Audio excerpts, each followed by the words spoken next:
Saya lahirnya Katolik. Saya lahirnya Katolik, dibesarkan di keluarga Katolik.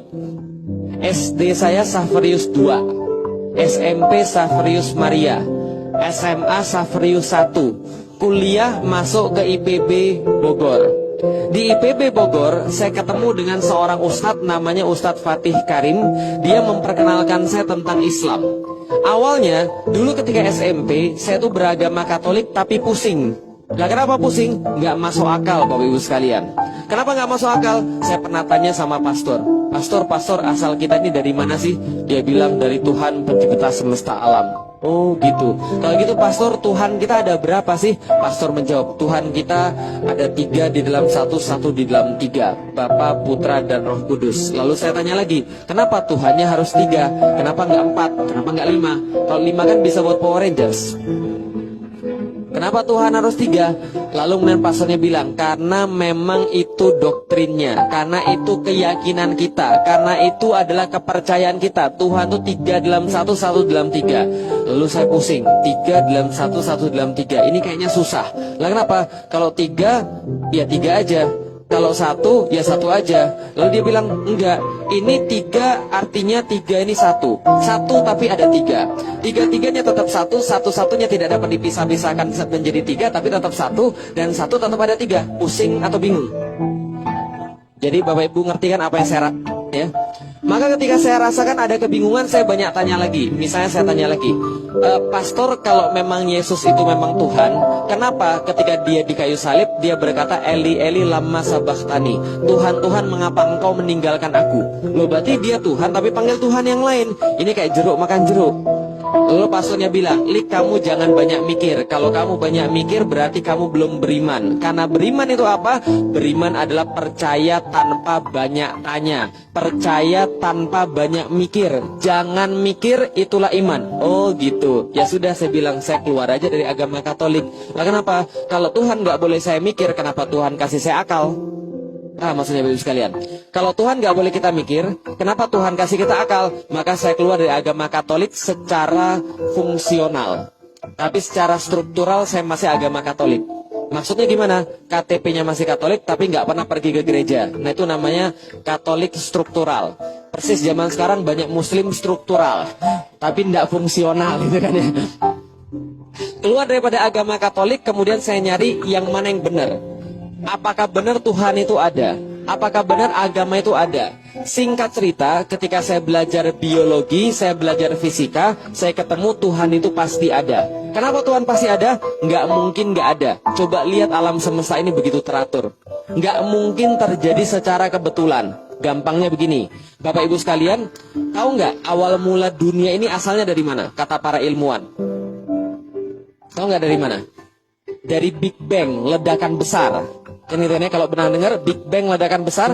Nah, maka kalau kita bilang ledakan, contoh, masjid ini kita ledakkan pakai dinamit misalnya. Setelah ledakan ini masjidnya lebih bagus atau lebih parah? Hancur, lebih parah. Mungkin nggak diledakkan terus jadi lebih bagus. Tapi alam semesta ini enggak. Dia meledak jadinya lebih bagus. Dia meledak jadinya Bapak Ibu sekalian sama saya. Gitu kan ya? Artinya apa? Tidak mungkin Tuhan tidak ada. Setelah yakin Tuhan ada, saya masih mikir agama ini ada yang benar enggak? Karena yang saya lihat agama enggak ada yang benar. Setelah diskusi sama Ustadz Fatih Karim, maka Ustadz Fatih Karim bilang, kalau kamu serius diskusi, minggu depan kamu datang ke kos-kosan saya, kamu bawa Alkitab, aku bawa Al-Quran. Kita diskusi tentang agama langsung dari kitab yang sebenarnya.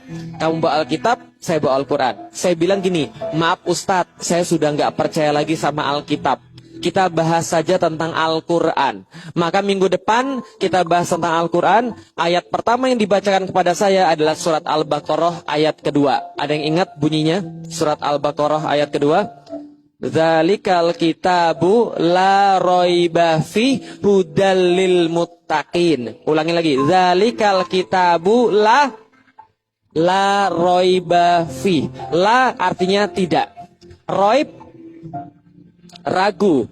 bimbang, salah. Itu artinya roib, ragu, bimbang, salah, dan sebagainya.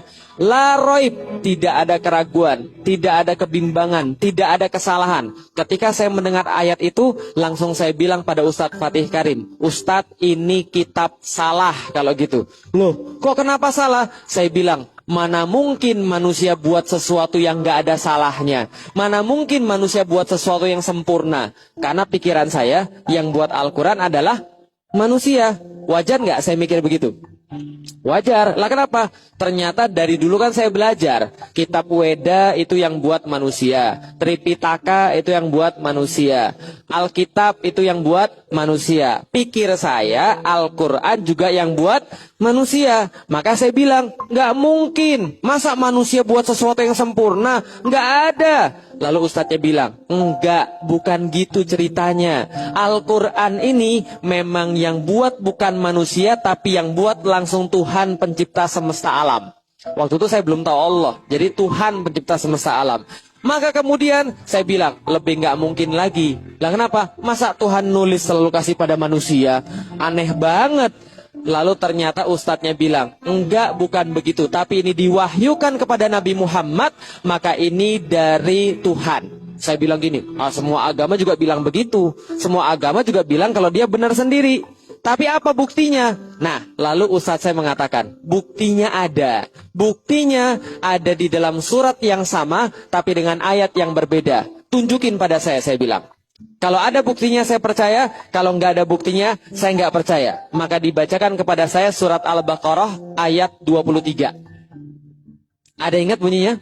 Surat Al-Baqarah ayat 23. Apa bunyinya? Wa in kuntum fi roib. Nah, diulangi lagi tuh. Wa in kuntum fi roib. Wa in kuntum fi roibim mimman nazzalna ala abdina fa'tu bisuratim mimithli. Dan bila kalian tetap dalam keraguan, tetap merasa kitab ini roib, tetap merasa kitab ini salah, tetap merasa kitab ini membimbangkan, meragukan, maka datangkanlah satu surat yang semacamnya. Itu Bapak Ibu sekalian, pas dibacain itu, kepala saya itu langsung rasanya kayak digebukin. Bukan digebukin beneran, bukan. Tapi begini, maksud saya mikir begini, ada satu kitab yang nantangin manusia untuk membuat satu surat yang semacamnya. Al-Quran ada 114 surat. Yang paling panjang Al-Baqarah, yang paling pendek Al-Kautsar. Diminta sama yang buat kitab ini, kalau kamu merasa lebih hebat daripada Al-Quran, merasa lebih jago daripada Al-Quran, merasa lebih tahu daripada Al-Quran, datengin satu surat yang semacamnya, bahkan yang paling pendek semacam Al-Kautsar. Ternyata saya cari, saya baca kemana-mana, nggak ada yang bisa mendatangkan